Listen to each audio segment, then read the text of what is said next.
Qaysidir ona bolasiga yigitlar bilan gaplashishga ruxsat beradi va bu narsani normal, tabiiy qabul qiladi.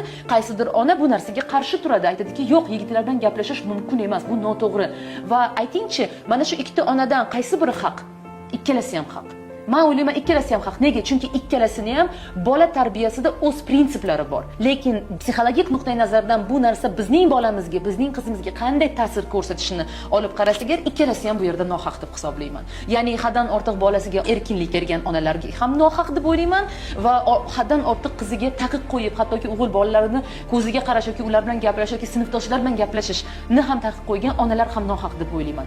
Chunki qiz bola istaymizmi, istamaymizmi, bizning bolalarimiz hozir jamiyatda katta bo'lyaptimi, bizga muloqot kerak. Va mana shu o'smirlik davrida agar qizingiz o'zini, menini his qilishni o'rgansa, agar uning uchun aslida ichki g'urur va ichki qadriyati muhimroq ekanini siz bunga asta-sekinlik bilan ekologik nuqtai nazardan to'g'ri tushuntirib bersangiz, bu juda ham muhim. Men aytaman doim qizimga, Samira, seni yigitlar seni oldinga mana shu qo'lingni uzunligi hisobi joyida turishi kerak. Undan yaqinlashding, bu sening chegarang buzildi degani. Ikkala tomondan ham.